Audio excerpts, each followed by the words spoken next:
Are you ready? Let's go! Don't you sometimes just want to talk about everything? You know, there's days when you can just talk about anything. Need to sit back and chat about nothing at all? Nothing But Julie, coming at you with fun and creative topics and interviews. Did you hear Julie's podcast? She's got the greatest topics. Come join the chat about everything, anything, and nothing. So unwind and tune in to Nothing But Julie. Great topics and cool interviews with some pretty awesome people. And now, without further delay, here's Nothing But Julie.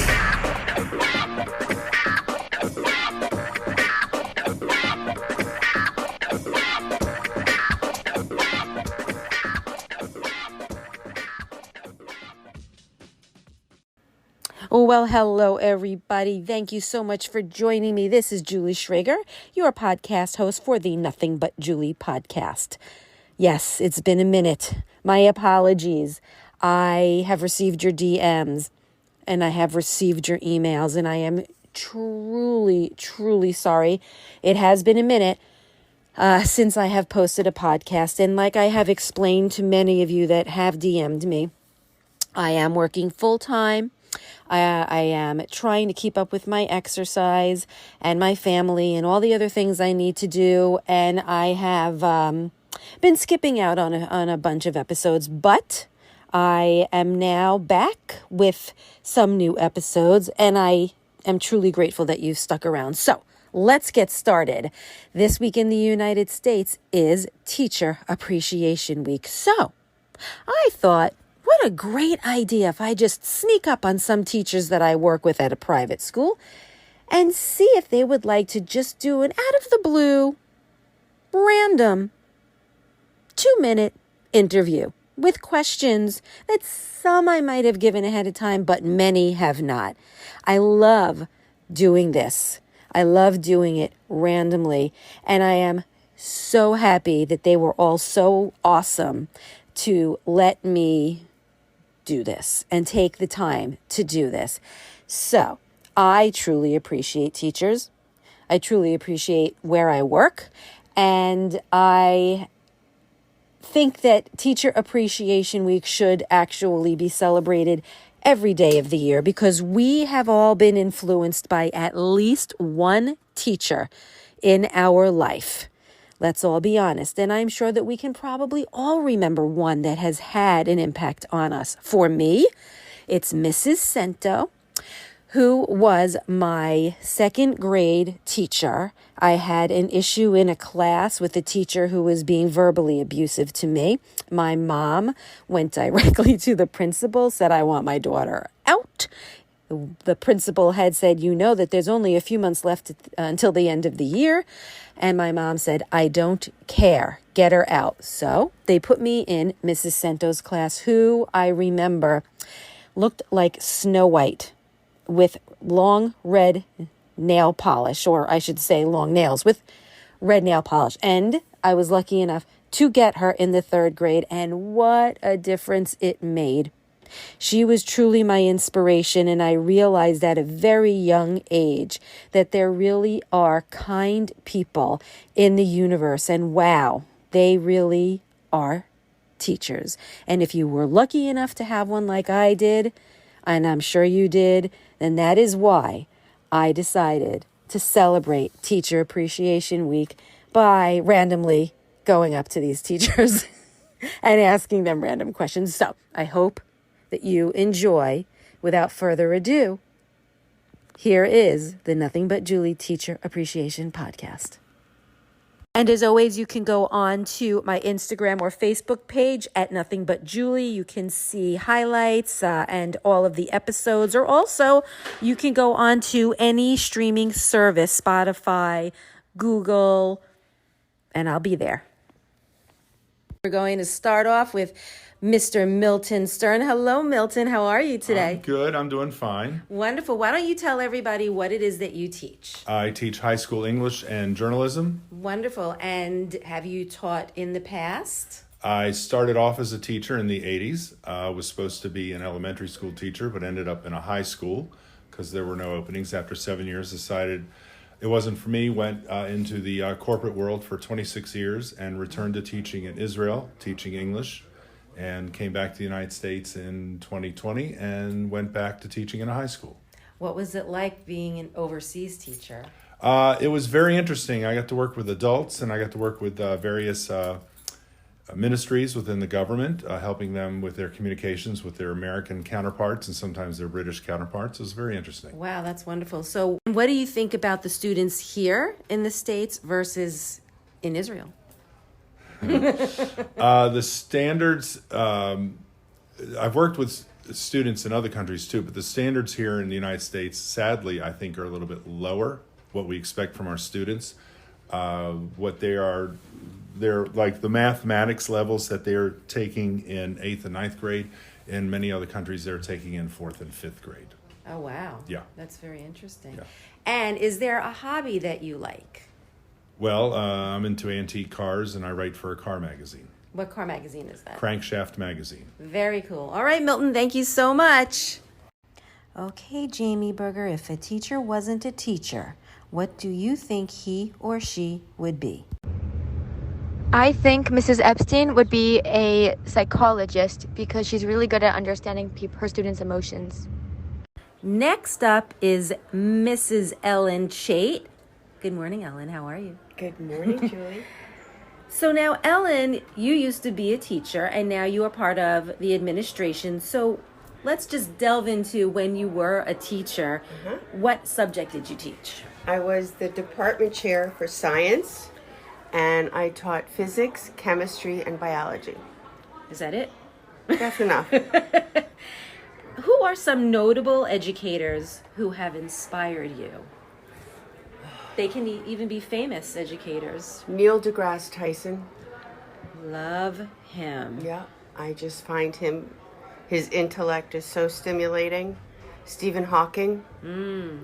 I don't know. Put you on the line there. Well, those two are very good, that's notable. enough. Any teachers possibly when you were younger? My 4th grade teacher, Mrs. Dunn, and I'm still friendly with her daughter. We went to nice. school, all through school together. Is her daughter a teacher? Yes. Of Yes. course. Can you tell me what is your most exciting and memorable lesson? I think when I brought the STEM program to school and we had to build a Rube Goldberg machine. What is that? It's a transfer of energy from object to object, and it just travels through the room. And our team won the contest that Technion put on in Israel, and the winners got a year's free scholarship Oh, how nice. to Technion, and we've had 7 students attend Technion in Israel, and I think that's what did it for me. That's wonderful. I made a difference. What's an important skill you learned as a teacher? Patience. That kind of goes along with being Yeah. a mom as well. Yeah. And what would you say is your biggest achievement in life so far, separate from being a teacher? My kids. That's Just a my great kids. answer. And now you are part of the administration. Can you tell me if you miss teaching? Yes. Would you go back to teaching? No. No. Why? I think probably because of my age, I'm a little old school. Things became very technologically involved during COVID, and I don't think I would have done well with that. I think that I expect my students to take notes and do their research rather than clicking a button and getting instant information. So I would have been really frustrated with that. But what I do is I do tutor some of the kids here in physics and chemistry throughout the year. When they need help and their teacher isn't available, they'll come into my office and I can help them. That's great. Thank you, Ellen. You're welcome, Jules. Okay, Jonathan, your question is the same. If the teacher wasn't a teacher, what do you think he or she would be? I think Rabbi Stoll would be a businessman because he is very good at persuading people. Next up is Dr. Holly Seidenfeld. Hi, Holly. How are you? Good. How are you? I'm great. Can you please tell us all what subject you teach? I teach history. I've taught history for 10 years. And what grade do you teach, or grades? 12th grade, the last grade of high school. You must be it's bittersweet right now, isn't it? Yes, absolutely. So who are some notable educators that have inspired you, or one particular educator? Yeah, for me, it's probably the story of Michelle Rhee, who I've never had the chance to meet in person, but I look up to a lot in her educational philosophy. What guided Michelle Rhee in the Washington, D.C. public school system was the idea that what really makes it or breaks it for a student is the teacher within the classroom. And so it gives me a lot of responsibility when I walk into the room. Very nice. What is your most exciting and memorable lesson? Walking debate. My students are asked a question in which there's no right or wrong answer to, and the students who agree go on one side of the room, the students who disagree go on the other side of the room, and the students who are unsure stay in the middle. And the agrees and disagrees have to convince the kids in the middle to join their side of the room. Very good. Okay. Also, is there an important skill that you've learned thus far as a teacher? I mean, a lot of important skills. What kind of skill? What is the top two? What kind of skill? It depends. Have you learned how to teach a particular way, how to deal with perhaps specific students? I don't know if this is exactly a skill, but I would say the two things that I've developed and learned to value over time are, number one, the importance of pre-planning before you walk into the room and knowing what your goal is. And the second is recognizing that every student learns differently. Very good. And lastly, what would you say is your biggest achievement in life so far? My 4 kids. That has to be my answer. And, is there a second one in line? Well, I have 4. No, I mean, my second. My second biggest achievement. I'm definitely proud of the students that I teach, and I think that the subjects that I teach are important as they continue after high school. Wonderful. Thanks, Holly. Of course. Thanks for having me. Let's now get a bit of a perspective from our school's 11th grade boys. And who am I here with today?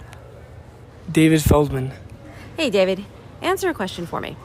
If a teacher wasn't a teacher, what do you think he or she would be? And can you think of a particular teacher? For sure. I gotta say Mr. Rath. If he wasn't a teacher, he'd be a bartender. And why would he be a bartender?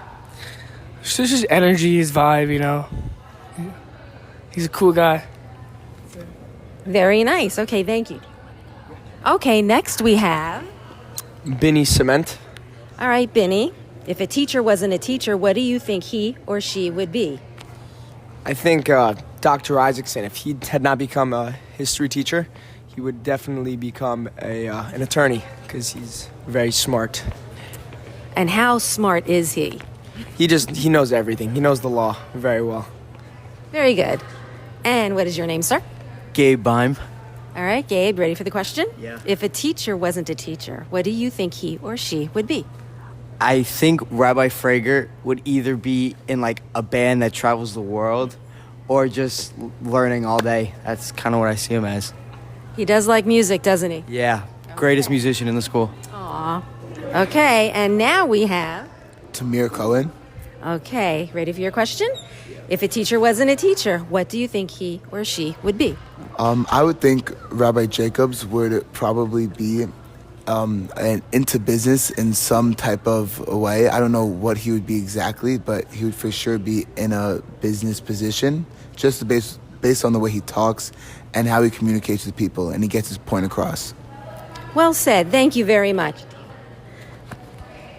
Thank you, boys. And now we have Mrs. Amy Horowitz, and she also is a teacher. Amy, welcome. Thank you. Can you tell us what subject you teach? I teach several Judaic studies subjects. Can you explain what that is? Yes, we have a dual curriculum in our school, and our students learn as many religious subjects as they learn general study subjects. So Jewish Bible, the prophets, Jewish law, and Jewish philosophy. Wonderful. Who are some notable educators that have inspired you? Or is there one in particular that you can think of? I would actually like to point out someone who in the Jewish world is known as the Rav, and that's a reference to Rabbi Joseph Dov Soloveitchik.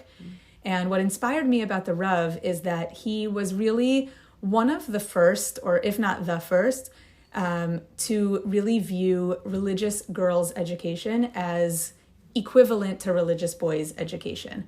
And I think about my grandmother, who had a lot of brothers and grew up in the 20s and 30s, and she went to school but didn't go beyond high school, and her brothers went off to yeshiva and they continued their Jewish and secular learning.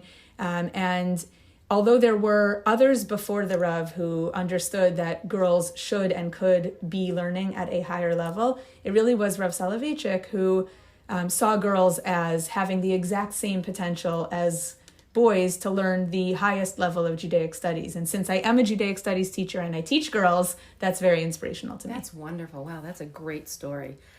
What is your most exciting and memorable lesson that I teach? So I can't think of the specific topic, but I will share that I teach the Torah, Jewish Bible, to 9th grade girls. And one of the biggest differences when you teach 9th grade in this topic is the level of sophistication of learning is like a huge jump from middle school to high school. And my favorite thing to do is kind of like to myth bust. Like they come into the class having learned a lot of this in their Jewish day school in their background. And my exciting thing that I do in 9th grade is I do a lot of myth busting with them. So I kind of take things they thought they knew and I show them the million things that they didn't know. It's always like all the light bulbs going off in the room. And it's my favorite. Whenever it happens throughout the year, it's like the most gratifying and rewarding experience. I love that. Okay, what is an important skill that you have learned thus far as a teacher? I think the ability to balance compassion and accountability, where one of the hardest things I think is to have a human being in front of you who's asking for help or extra time or a later deadline, and the wisdom to know when it's appropriate to show compassion with no accountability and when to show accountability always with compassion, but when to hold a student accountable because that is actually the kinder thing in the long run. To say, listen, I know you were late on your assignment. I'm going to have to take the points off. That lesson of trying to balance compassion and accountability, I think to me is the most important skill a teacher can have.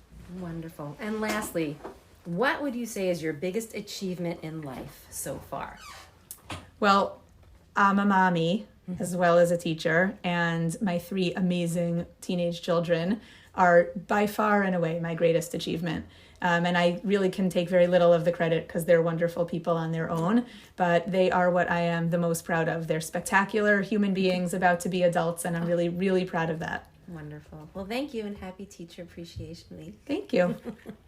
Nava Berkeley, if a teacher wasn't a teacher, what do you think he or she would be? If Mr. Levin wasn't a teacher, I think he would be a finance bro.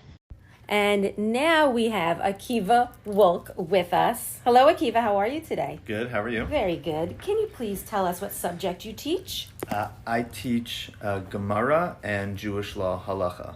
Can you explain what that is? What that is? Sure.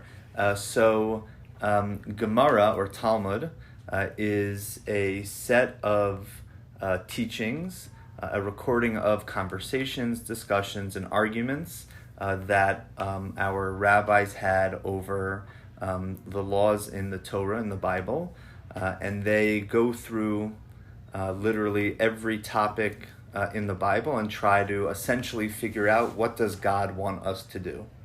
Very good. Okay, thank you. Who are some notable educators who have inspired you?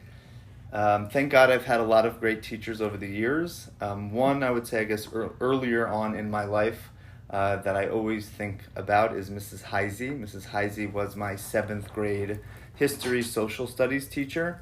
And I just have such fond memories of her passion, her excitement for learning, for teaching, for the things that she taught, for the things that we experienced in school. And it's definitely something that I try to kind of reach back to, on a daily basis in my own classes. Very nice. What is your most exciting and memorable lesson?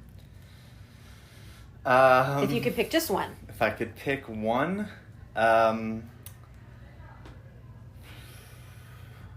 lesson that I taught, that I teach. Yeah. So one very exciting lesson that I enjoy on an annual basis to teach is actually about a very specific law that we have in Judaism, which is to cover our challah bread on Shabbat before the meals.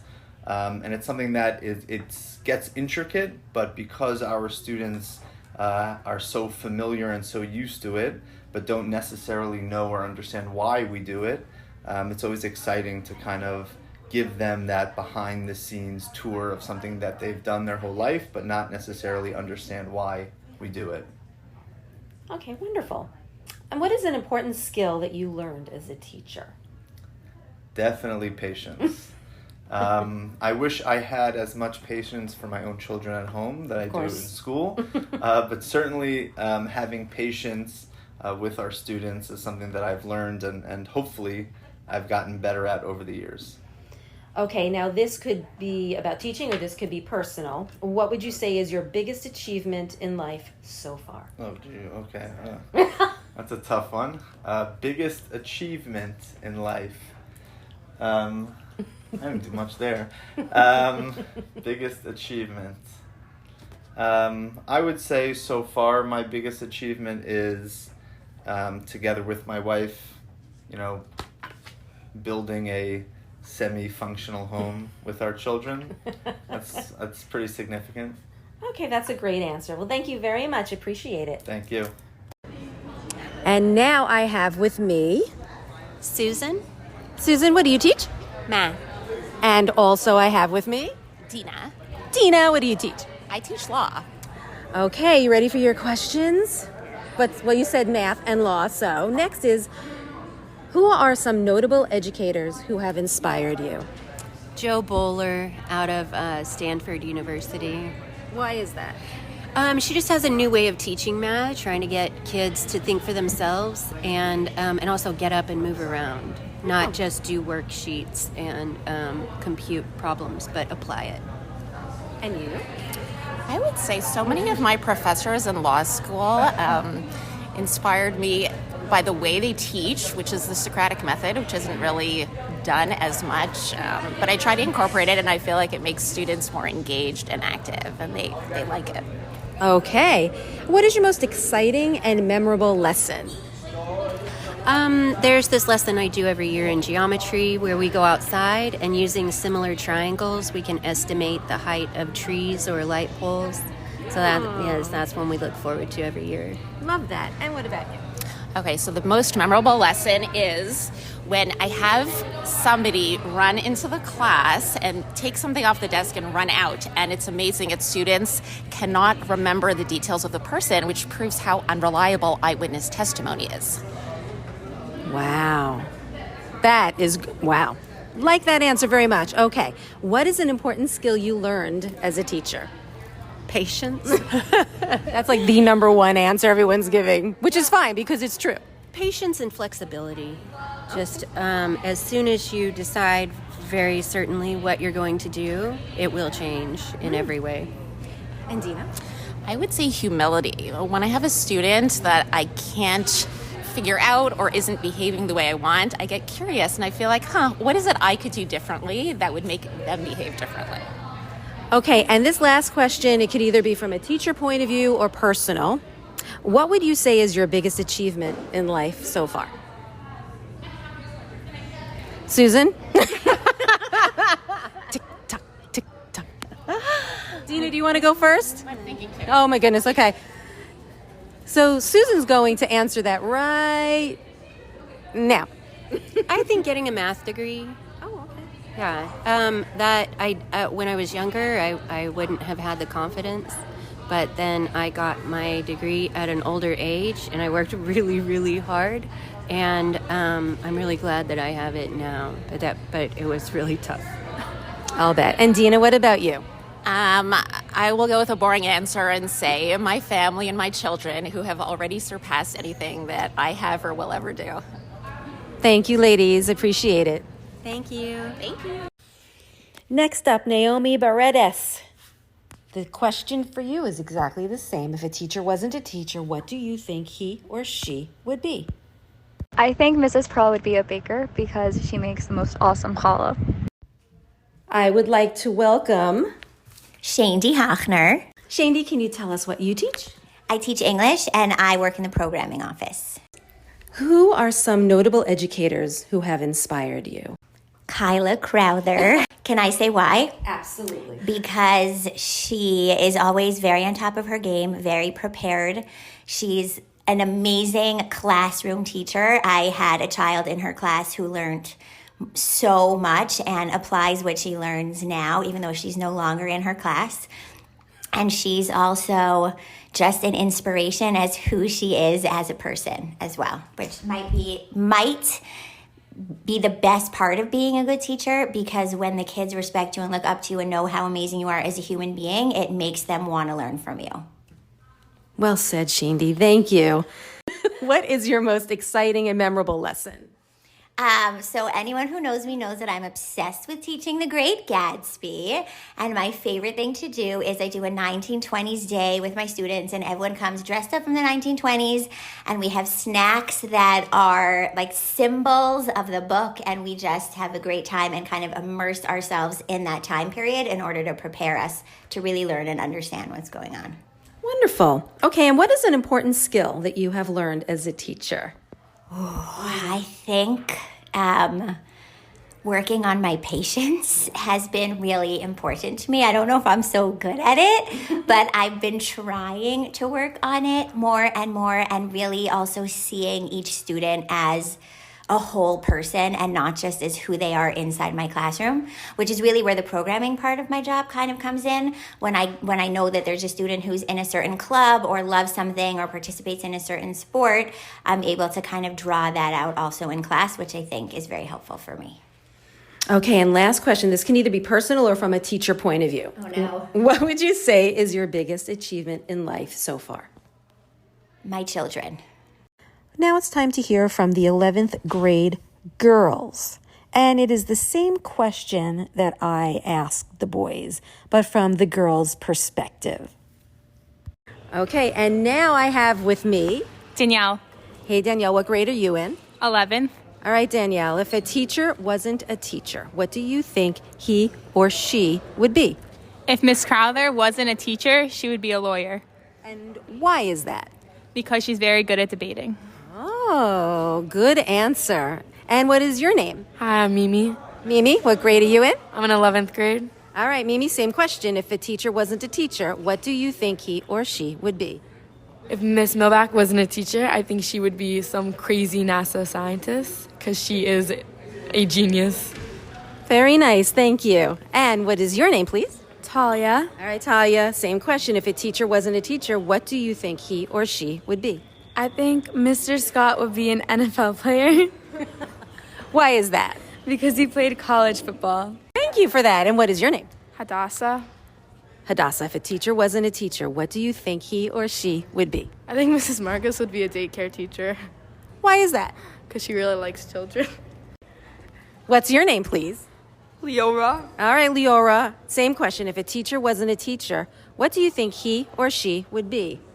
I think Terry would be the president. Why is that? I feel like he'll be a really good ruler. Who's next? And what's your name? Bella. Bella, what grade are you in? 11th. Okay, if a teacher wasn't a teacher, what do you think he or she would be? I think Dr. Isaacson would do art for history. Really? That's very interesting. Why do you say that? Because he loves history and he also does art. Okay, thank you. Thank you, everyone. And next we have Chris Rufo. Hello, Chris. How are you? Great. How are you? Very well, thank you. Can you please tell us what class you teach? I am the athletic director here at Yeshiva, and I do teach and fill in some for PE classes and do some health education as well. Very good. Can you tell me who are some notable people who have inspired you? Great question. Notables would be some of the basketball coaches I've been fortunate to be around. I was a women's college basketball coach and athletic administrator for 25 years. So Pat Summitt was definitely one of them, who is no longer with us. Unfortunately, we lost her to dementia, but she kind of set the tone as to how I molded myself as a coach, and I attended her camps. And I actually, this is a fun fact, was the youngest camper to attend her girls' basketball camp.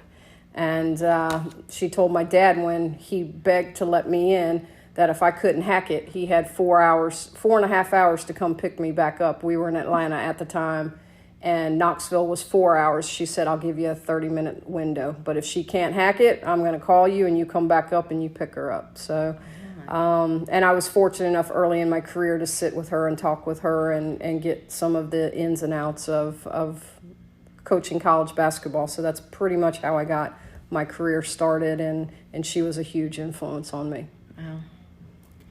Nice story. I like that. I have a few of them. Want to give me another one? Yeah, if you want one. I don't know, if you're listening to Tara Vanderveer, she's currently still the coach at Stanford University. My very first collegiate coaching job was out of grad school. I went to grad school down in Miami at Barry University, and I got plucked out of there to start the women's basketball program in Savannah, Georgia at the Savannah College of Art and Design. Believe it or not, artists and athletes do exist and coexist together. Mm-hmm. And I went to my first Nike coaching clinic in Jacksonville. Tara was speaking. Lunch, I sat down in the hotel restaurant, had a salad. She had a salad. She came and sat with me and said, can I sit with you? Who are you? Tell me all about yourself. And I said, I'm green. I'm new. I'm a rookie coach. You probably have forgot more basketball than I'll ever know. Mm-hmm. She's a coaching legend in the Hall of Fame. And she spent 2 hours with me at lunch. And when she got back to California, she said, I'm going to send you some stuff.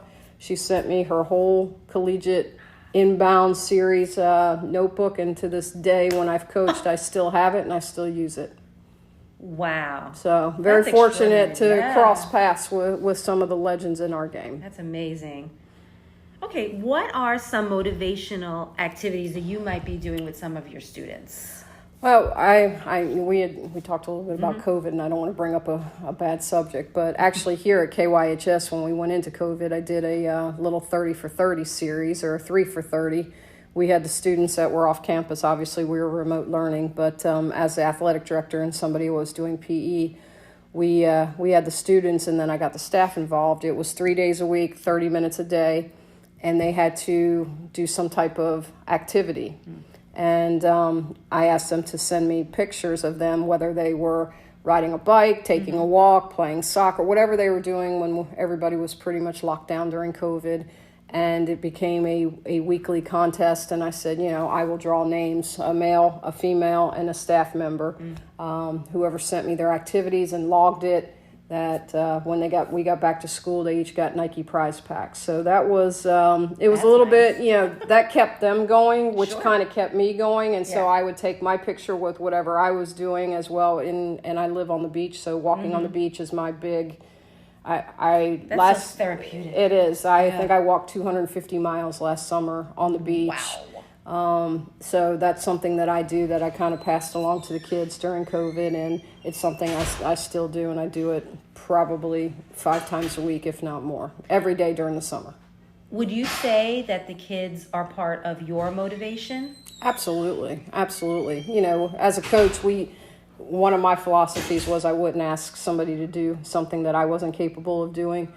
But obviously, the older I've gotten and the younger these kids have gotten that we're teaching and coaching right now, I can't keep up with the young guns. But it's great to see the kids and see what they do here and how successful they are athletically, despite the lack of practice opportunities we have. So it's you sound very proud. I am. I know I shared this in a video maybe earlier this year. The proudest moment I have is when I walk out. I set up the fields, I set up the gym, I do all the preliminary work, and then I kind of let the coach, I want my coaches to walk in and just coach. I want the kids just to walk in and play. They don't have to worry about any of that mess. That could be a mess, but proudest moment is for me is when they come out on the floor and they have Yeshiva on the front or back of their jerseys. Love it. Last question. Sure. What is your biggest achievement in life so far? And if you have a few, if they're all kind of equal, feel free to spread the joy. Wow. I think it's got to be the relationships I still have with the kids I coached. I'll be honest with you. I know, I'm Catholic, and I'm the godmother of 9 of my former student athletes' children. So the relationships I forged with my former players and their families is probably one of my biggest achievements. We're still in each other's lives. We still, mess around with each other on social media and Coach, do you remember this? And yeah, guys, do you remember this? And so it's great to roll back. Just think about what's happened in the last 25 years when I've coached these kids and. These kids are having kids and their kids are having kids. And it makes me feel old, but, that and, just, the family, my family, family's forever. My mom always says family's forever. You can't pick your family, you can pick your friends, but, I come across maybe here on campus is so serious and so stern. I take great pride in what I do and how I do it, but I'm pretty much a softie when it comes to family. So that's one of my greatest achievements. Well said. Thank you so much, Chris. Oh, thank you for having me. Ready or not, someday it will come to an end. There will be no more sunrises, no minutes, hours, or days. All the things you collected, whether treasured or forgotten, will pass to someone else. It will not matter what you owned or what you were owed. Your grudges, resentments, frustrations, and jealousies will finally disappear. So too, your hopes, ambitions, plans, and to-do lists will expire. The lesson plans, staff meetings, parent conferences, and schoolhouse politics that once seemed so important will fade away.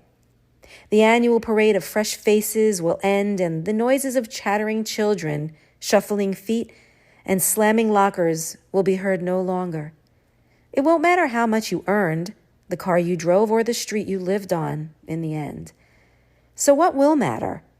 How will the value of your life be measured? What will matter is not your success, but your significance. What will matter is not your competence, but your character. What will matter is every act of dedication, passion, and example that enriched, empowered, and enlarged young minds. What will matter is not how many people you taught, but how many lives you touched. What will matter is the way you honored your parents, loved your children, and supported your friends. What will matter is not your memories, but the memories of those who loved you. And what will matter is how long you will be remembered by whom and for what. Living a life that matters doesn't happen by accident. It's not a matter of circumstance, but of choice. Choosing to teach is choosing to live a life that matters.